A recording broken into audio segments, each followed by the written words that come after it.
Welcome to the Ben and Lauren Show. I'm Ben, and this is Lauren. Hi, Ben. Say hello, Lauren. Hello, Lauren. That's how we end the show. So it's I'm another, literal. so it's another late night. What is it? Time is it like 10:30 Oh, it's now? earlier than it has been the last few nights. That's why we've missed the last few nights. Yeah, Saturday night we basically just got. Well, we were somewhere Saturday night. We went and visited my sister. Yeah, so we were out of the house Saturday night, and then Sunday night it got to be around what 12 o'clock, and I basically just said, let's go to I bed. think your back's been bothering you all week, and it's kind of you just are out of energy for extra stuff. Yeah. Growing up, I never went to a chiropractor, but I went to a chiropractor for the first time a couple years back, and yeah, it's pretty amazing. Well, when you were laying in bed the other day and you showed me how if you put your feet out in front of you, one of them is an inch longer than the other one. That's how you know something's not That's a right. problem. Yeah, I never saw that before. basically, my hips kind of crooked. Yeah, I think one of his hips is rotated forward and the other is rotated back, so he walks funny. So I'm not much of a whiner, but when I get in pain, I just kind of get quieter. Yeah. So, So so what did we do this week that was interesting and exciting? We had a couple birthdays. we had a couple birthdays last Monday. A bunch of people from my family couldn't come because they were either sick or in quarantine, hoping they wouldn't get sick. And then your sister got sick that night with what we think might be norovirus. We don't know, but seems So like it might be. I'm not very good with norovirus. I'm fine when people are actually throwing up. I'm not one of those people who like, well, don't throw up near me. I can't handle it. I actually handle it fine. It's the worry and anxiety of are we sick or are we not sick? I hate the time period that you're waiting for somebody to just suddenly throw up. And any behavior difference or any unusual things like are you sick? Are you gonna throw up? Oh, I hate that. I despise norovirus, and it's got a nickname of the perfect pathogen. It is so contagious, and it's so hard to kill, and it sticks around for so long. It takes 2 weeks to deactivate in a house, And it's tough to kill. and you only need like 18 grains of the virus to get it, which is nothing. And you need to use bleach to get rid of it. Well, his sister stayed next door because it was a snowstorm and she got sick that night. So Ben's mom and dad's house is under quarantine. Now they have not gotten sick yet, nor has our 18-month-old niece. But she waited 3 days because you're supposed to be not contagious after 3 days, and she went home because her husband had been home during this time. Well, yesterday he got sick, so she wasn't non-contagious yet. So we had kind of a quiet birthday, but it In was a it was quiet fun. week. I enjoyed it.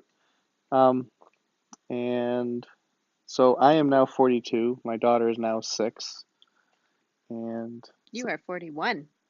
oh, 41. I'm losing track of time. Hey, you still have a whole year before you're All 42 now. right. Maybe just feel 42. I gotta get my back fixed. Maybe once you get your back fixed, you'll feel better. Losing track of time. So got some neat stuff. Got a Raspberry Pi. My brother Michael brought that over How yesterday. cool is that? Open that up. Smallest computer I've ever seen. So basically, it's a little computer. It's got your USB ports, Ethernet port. You got your HDMI. Pretty neat. And this is a 32 gigabyte micro SD card. That's your hard drive, so to speak. You had to learn a new programming language to do anything with that, don't you? Yeah, this actually, I think one of the things that Michael was thinking about was teaching Abigail a little bit about programming. It's not a bad idea. There's an application on here that teaches the basic idea of programming, and Michael and I went through it a little bit, and that'll be a lot of fun. So I'm looking forward to that. That's a good schoolwork project. When she's a little bit older. She doesn't have to be much older. Well, Several people I know started coding very, very young, like 6. really? Well, hey, Yes. it doesn't hurt. So I'm kind of excited about this. This will be fun to play with. And who knows what else we can install in here and how creative ways we can use this. But it's just like a little teeny tiny computer. I thought that was a very thoughtful gift. I mean, this little guy's got Wi-Fi. I mean, plug it into a monitor, keyboard, mouse. It's a whole little computer. I'm pretty impressed with our siblings' creativity. They Yeah, come up with very interesting gifts, yeah, quite they a really lot. do. All of them do. Yeah, they really do. There's a lot to learn. about this, so I'm just starting out. Now, your other present that you got was Oh, the yeah. one that pretty much everybody in the whole family kind of chipped in some for. Oh, it's way over there. Hold on a second. um, I have no mic when you're gone. All right. You got a mic? Yeah, now we have a All mic. right, good. So, your other big present that everyone chipped in for. Cappuccino or a espresso machine. I don't want to tip it too much. It's called a partly manual espresso machine because there's some types where basically the machine does everything for you. That's the kind that you like to visit at Yeah, the mall. And this one is one where you have to actually learn how to use it. You have to put the coffee in yourself and you have to figure out how long to run the water through it to get the right strength of coffee. it's not really that difficult. I mean, if you really get down to it, it's putting the grounds in, packing it in, putting it in, turning it on, and letting it brew the right amount of time. But you have to know when to turn it off. That's the tricky part. And it turns out getting the right grind of coffee is a little tricky. Yeah. It's taking, so far we haven't got it so that the coffee will go through the right amount of time. It keeps going through too fast. We also learned that fresh ground coffee is a lot better than the pre-ground stuff. This is decaf, pre-ground, and it's okay. It's not bad. I made it really special. I put some hazelnut flavoring and If you make a special drink out of it, got doesn't a whole matter if bunch it's of not. milk foam on the top, and it was quite good. It is quite good. Now, I actually enjoy the taste of coffee, but I found that coffee and I don't mix at all. So I try one sip of each batch that Good. he's making to taste what it tastes like. You can try a little bit. I did try a little Okay. bit. It's good. So that was the other exciting thing. Yep, but Ben's been playing with that all week, and he has to cut himself off real quick so he doesn't exceed his espresso amount for the day. So I basically have a double shot in the morning, but I put it in water so it's an actual cup of coffee. And then I have to stop because once you have a double shot, that's your coffee allocation for the day. Or I'll be bouncing off the walls. I did really consider trying to get everyone together to buy one of the Keurig machines for him because Ben has always really liked that coffee, which I think because of the way it's made ends up being very similar to Mhm. espresso. But I worked out the math on how much it would cost to buy the machine and then buy the pods. You can get the little reusable pods, but they don't work as well because part of what makes a Keurig pod work very well is the coffee is fresh ground and then nitrogen is put in the top of the So it doesn't pod, oxidize, so the coffee doesn't oxidize. It always tastes like you just ground it. and it So, makes it a lot better cup of coffee. It's like when you open up the canister for the very first time and you make coffee, and it's just so good. It smells good. It tastes good. It's just right. wonderful. And by the time you get to the bottom of the canister, nah, no good anymore. Throw it away. So I really, really thought about maybe trying to get a hold of getting the Keurig machine, but when I started figuring out how much money it would cost to buy the pods every year, That'd be a brilliant idea. A little nitrogen um, gas extractor, just a little box with a little nozzle. And what you do is when you open up your coffee, you just give it a little squirt, psh, and then seal it up. right now we put all our coffee in glass jars. We take it out of, if we ever get any in bags or however we get it, we put it in a glass jar with a lid.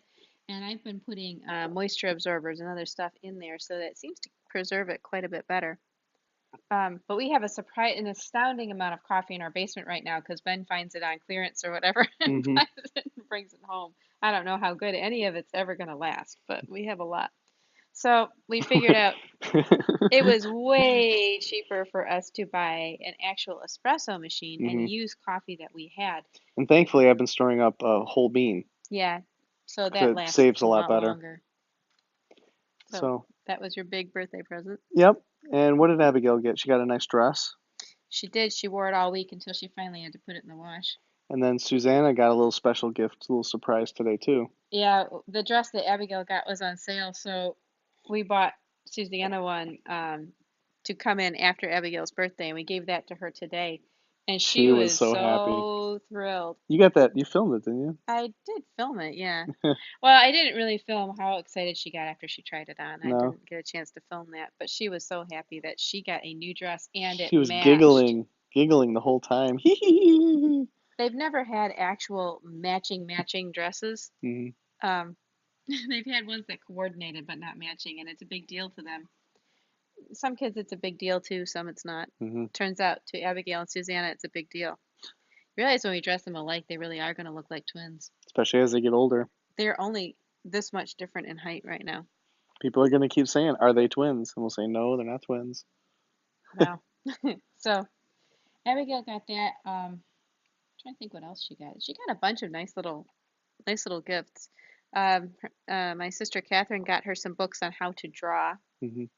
Abigail is a Oh, colored pencils. very good. She draws very well. She got some nice colored pencils. She got a new set of colored pencils because her old ones have pretty much all disappeared in one way or another. And the Um, markers are disappearing too. well, Daniel's eating the markers. He's I'm glad eating they're them, non-toxic. I but have to still, keep them out of his range. Yeah, change his diaper. That can be interesting. just think multicolored. Rainbow effect. It's like, what in the world? I didn't see it, but it allowed my imagination to just go It was, wild. it was a very strange sight. I said, Lauren, you should have took a picture of it. And then I thought, no, you don't take Oh. pictures of that. Yeah, he ate yesterday. He got a hold of the markers and we weren't paying attention. What he does is they've got these little removable felt tips and he pulls them out and he chews on them for a while and eats them. That can't be good for him. It's not. I rounded up every marker I could find and put them away, but I think he went through like six of them. So maybe that's why he was crabby. I think he'll be okay. I think he's all right. It goes right through them. How much red dye 40 do we drink Oh, when we drink our Kool-Aid? probably more than that. We don't drink Kool-Aid in our house. So I'm having trouble remembering off the top of my head all the gifts. Oh, Grandma Turner sent her a card with Yep. some money in it, which is a big deal. If you're watching, Grandma, thank you very much. Yeah, that was a very special gift. She's got it all squirreled away in her wallet, trying to think of what the best use for it is. I think it's a fair amount. It's Well, no, $5, which is a lot for her. well, no, it wasn't a check, it was cash. Yeah, I It know. was, yeah. She's got it all, and it was nice new bills, so she's Hmm. got it all folded up in her wallet in the shelf in the closet. Well, we'll go to the dollar store one day and she can pick out anything she wants. 6 items. Well, I'll pay the sales tax. I'm sure we'll find something for it. Um, anyway, there So were what some very else? nice Oh gifts. yeah, also My mom the, made her a new apron, gave her a cupcake kit, yep. which we haven't made yet because we still had leftover birthday cake. We were trying to eat that one little piece at a time. You discovered how much less sugar you've been having. Oh yeah, we got a cake, eclair cake for my birthday, and I ate what, a piece of that and a piece of the other cake you made, the mint cake, and it just was so much sugar. It's I couldn't believe it. It actually made me feel kind of ill. Yeah, that's a lot of sugar for you. And my sister reacted even more because she's on a no sugar diet. Although I honestly, at this point, I thought it was from that, but I think that she did have a virus. Yeah. I'm sure But it didn't help any though. it probably didn't help, I no. mean, if she's on a no sugar diet, has some cake, and the next thing you know, what's her immune system doing? Not too happy. Flipping out from all the sugar. So we also had the doorkeepers conference. There was a online homeschool It conference. was a virtual conference right over the weekend, and I went on the birthday and all that. And I thought it was very interesting. It was Ann Elliott and Yeah, Greg they Elliott, hosted it, and I think I want to say Christine Miller. Christine Miller, who's an author. We read one of her books, the one about Hmm. Revelation, which was really, really interesting. Good. Um, And so, what was your takeaway from it? It was mostly a women's conference. well, first of all, I found it a little bit. It was kind of funny because most people who are homeschooling today are still first generation homeschooling, which means they decided to take their kids out of school and homeschool them. And I'm a little bit unusual in that I was never in school. So my perspective on homeschooling is often quite a bit different from moms who are taking their kids out of school or made the decision not to put them in, and they need a different kind of reassurance than what I do. Hmm. And I noticed that in the conference that the things that they were speaking to or experiences that they were talking about were things that I don't necessarily feel, insecurities that I don't necessarily feel. People talked about getting very confused over there was questions about the curriculum that they used and Hmm.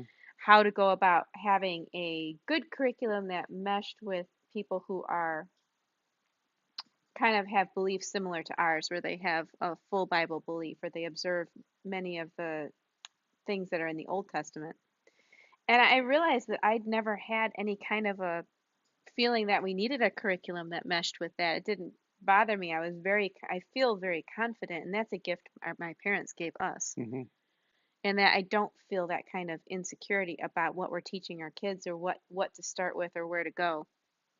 What I took away from it was the idea of being a doorkeeper, paying attention to what you're allowing to bring into the house, sifting through what's already in your house and getting rid of things, and just coming up with a standard.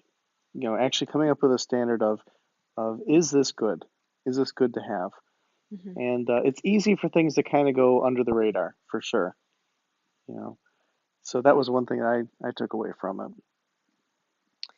That was a big theme of this particular conference was that by keeping your kids out of school or by keeping them with you, you are placing a guard on the door of your home that your kids are able to grow into maturity and you're able to teach them good character without having them out in a place where a lot of pressure is put on them to be something different than perhaps what you want to teach them to be. Hmm.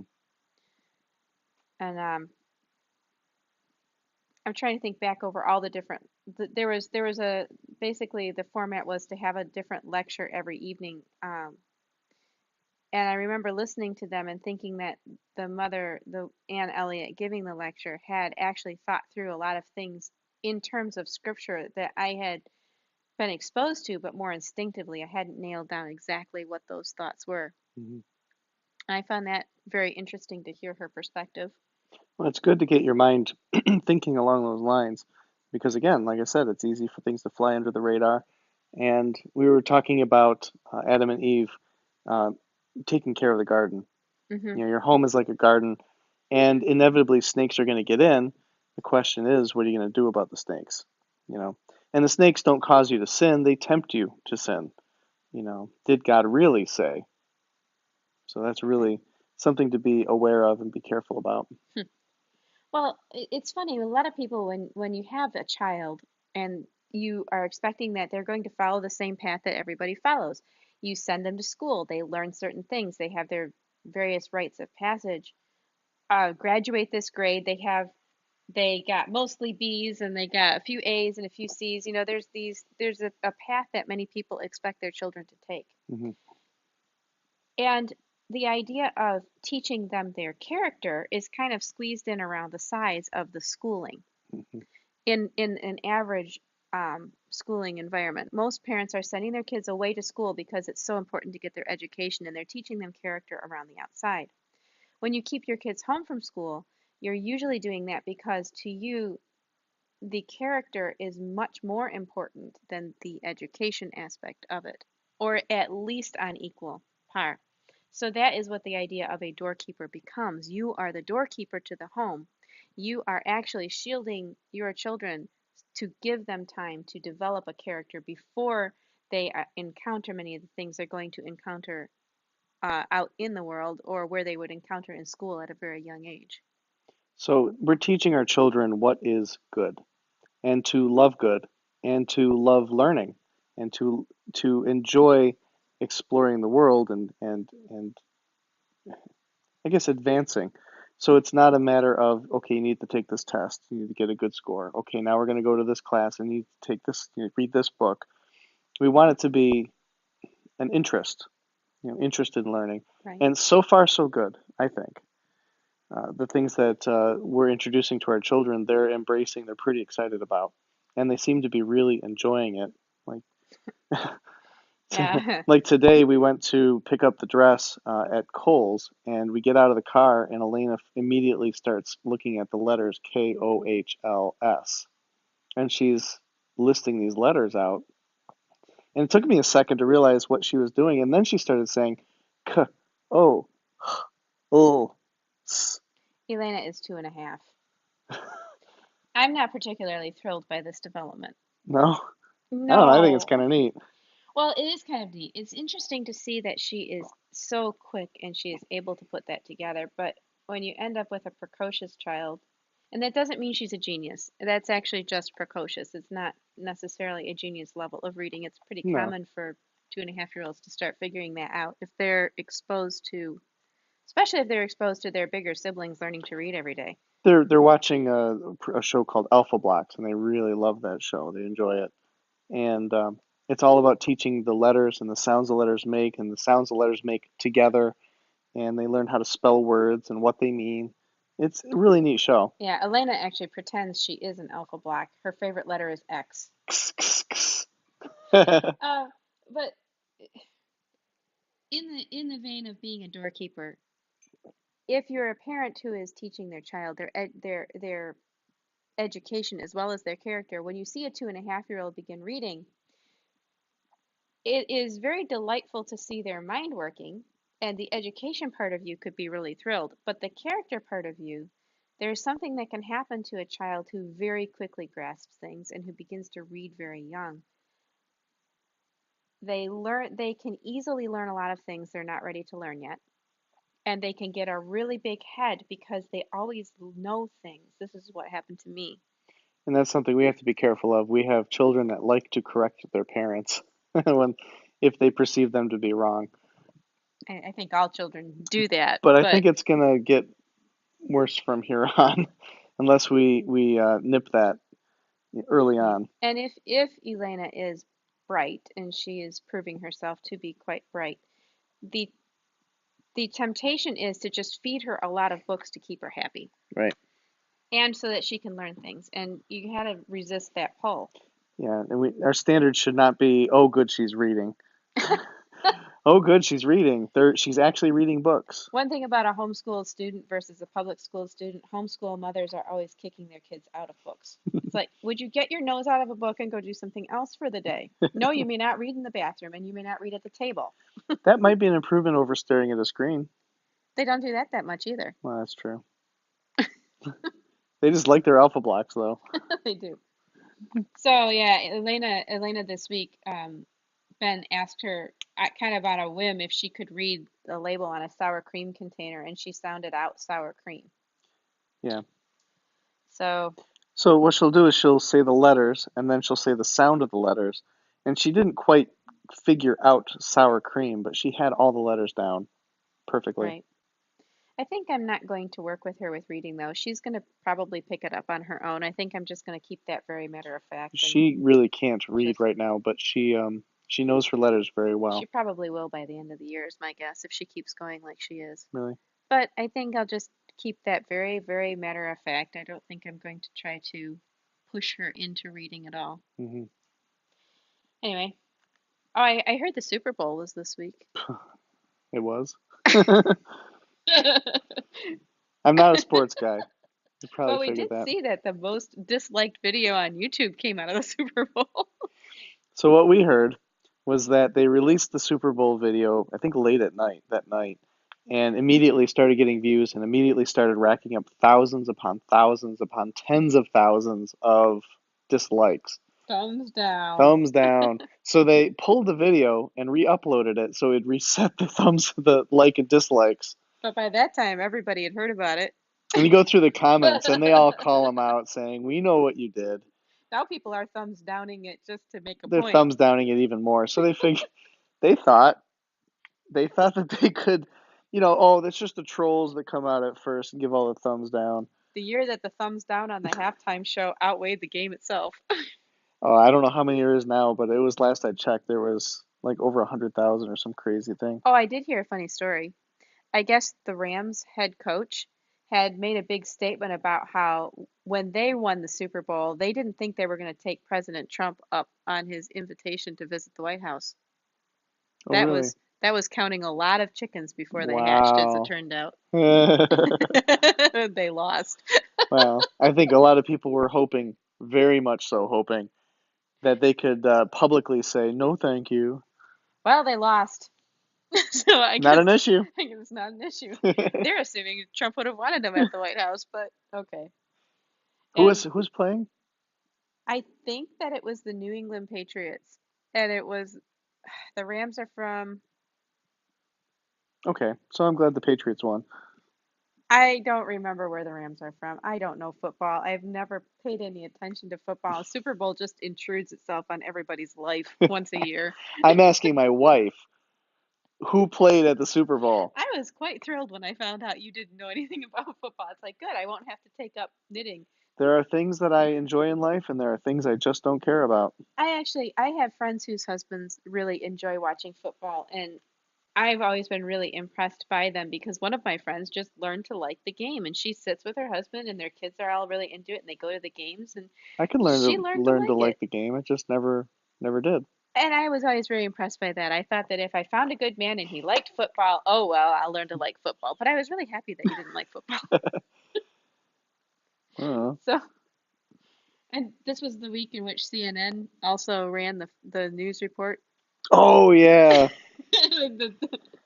Turns out that yearbooks are bad for politicians. yeah. So the story. I don't even remember the guy's name. Northam. Northam, Northam. the governor of Virginia.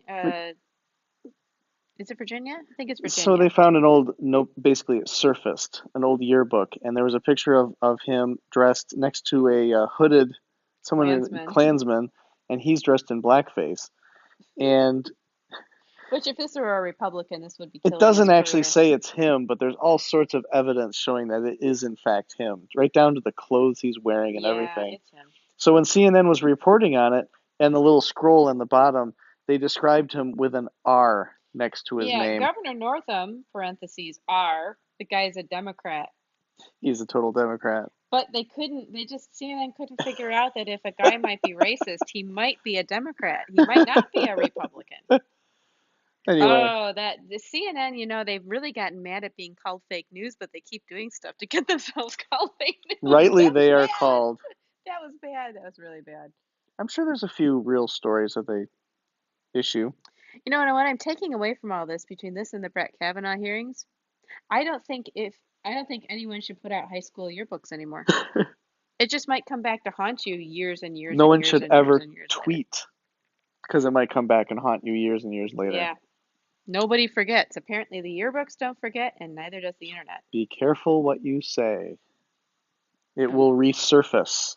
Anything bad in your past will resurface.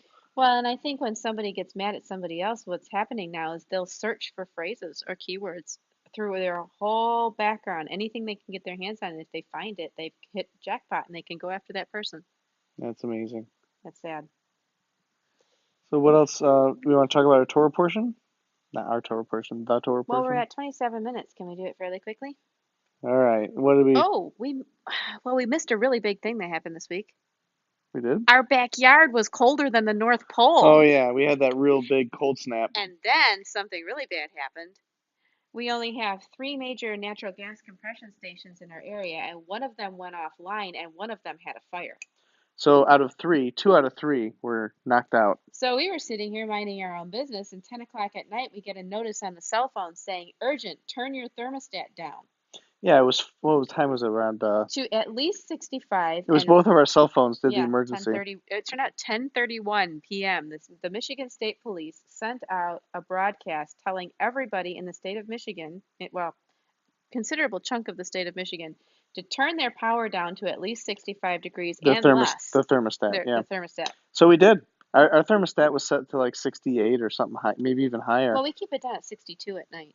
At night it's 62, but during the day, It's surprising how cold 65 feels compared to 68. You wouldn't think those when three it's really degrees. cold outside, I mean, our house is fairly So, well insulated, but all it takes is a little crack in the door wall, or right. it's just that you could feel the And cold just, oh, the temperature outside with wind chill, I think, was something like minus 20 degrees or something it like got that. around that. You could feel cold just radiating off everything.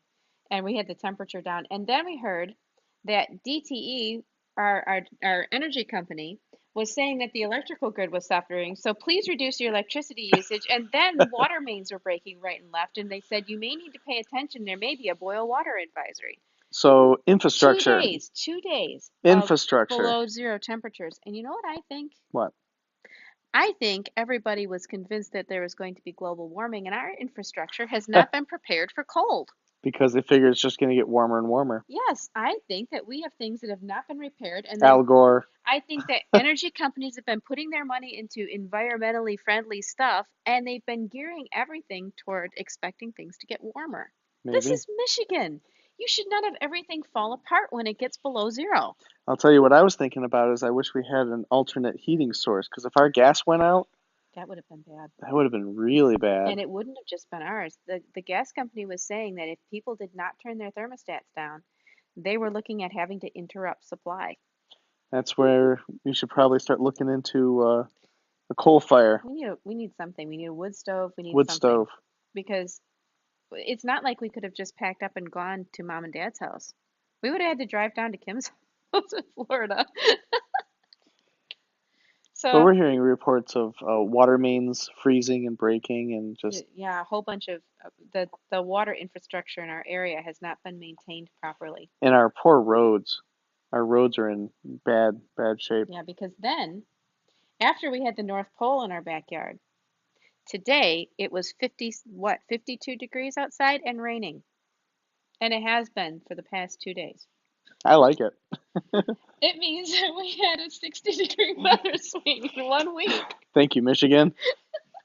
We don't usually get 50 degrees and rain in January. That's just as weird as the North Pole thing. Well, that first day was amazing because the ozone, when it heated up, because everything got ice cold, there was And snow it all heated over, fast. and then the sun came out and it got warm very quickly, and you could just smell the ozone in the air. Yeah, you could walk into our living room and smell, that smell that in the springtime, that Hmm. smell that everyone associates with spring is ozone. It smelled You like could smell it springtime. in our living room, in our family room. It's like, what is that?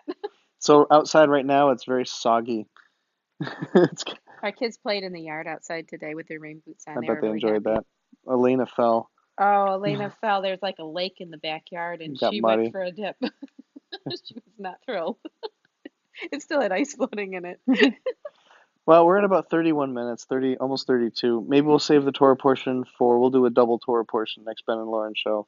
Because otherwise, this will be a long Ben and Lauren show. Yeah, for a week that we spent a lot of time inside, a lot of stuff kind of happened Yeah, over the course of the week. We listened to a lot of stuff, watched a lot of stuff, and then the Torah portion, we ended up talking for a while about that, about authority, parents' authority. right. Dovetailed right into the homeschool conference, That's but right.